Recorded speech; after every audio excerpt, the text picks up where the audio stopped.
Assalamualaikum warahmatullahi wabarakatuh. Perkenalkan, nama saya Adinda Rasul Putri dengan NIM 2160202002. Saya dari Prodi Ekonomi Islam. Saya dari kampus Universitas Nahdlatul Ulama Sumatera Barat. Baiklah, di kesempatan ini saya akan menjelaskan sedikit tentang ariyah. Yang pertama yaitu pengertian ariyah. Ariyah adalah akad berupa pemberian manfaat suatu benda halal dari seseorang kepada orang lain tanpa ada imbalan dengan tidak merugikan atau merusak benda itu, dan dikembalikan setelah diambil manfaatnya. Selanjutnya yaitu dasar hukum ariyah. Dasar hukum ariyah terdapat pada Al-Quran Surah Al-Maidah ayat 2, yang mana artinya tolong-menolonglah kamu dalam mengerjakan kebajikan dan takwa, dan jangan tolong-menolong dalam berbuat dosa dan permusuhan. Bertakwalah kepada Allah, sesungguhnya Allah sangat berat siksaannya. Selanjutnya, dasar hukum ariyah juga terdapat pada hadis Rasulullah SAW bersabda, yang artinya, pinjaman itu wajib dikembalikan dengan orang-orang yang menanggung sesuatu harus membayar dan hutang harus ditunaikan. Hadis riwayat At-Tirmizi. Selanjutnya yaitu syarat ariyah. Syarat ariyah ada 4. Yang pertama, orang yang meminjam harus berakal. Yang kedua, barang yang dipinjam tidak langsung habis atau musnah. Yang ketiga, barang harus dikuasai peminjam.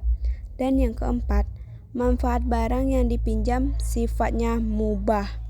Selanjutnya yaitu rukun ariyah.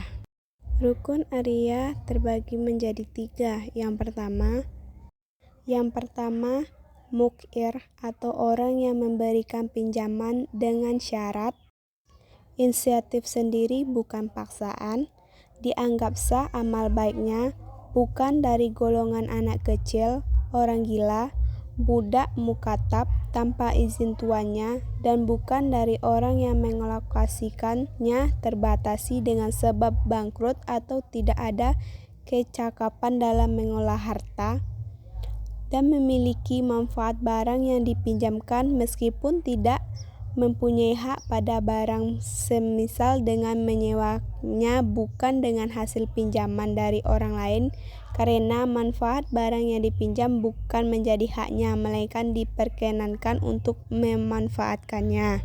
Yang kedua, mutsair atau orang yang mendapat pinjaman dengan syarat telah ditentukan, maka tidak sah akad ariyah pada salah satu dari 2 mustair yang tidak ditentukan.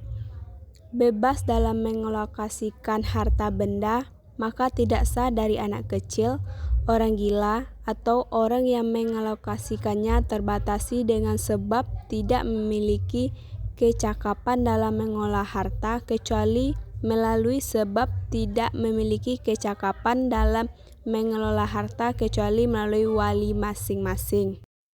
Yang ketiga, mu'ar atau barang yang dipinjamkan dengan syarat manfaatnya sesuai dengan yang dimaksud dari benda tersebut, maka tidak sah akad ariyah pada koin emas atau perak dengan maksud untuk dijadikan sebagai hiasan, karena pada dasarnya manfaat dari koin tersebut bukan untuk hiasan. Selanjutnya yaitu contoh ariyah. Contoh ariyah yang pertama, meminjamkan rumah untuk ditempati. Yang kedua, meminjamkan mobil untuk dikendarai. Yang ketiga, meminjamkan kitab untuk dibaca.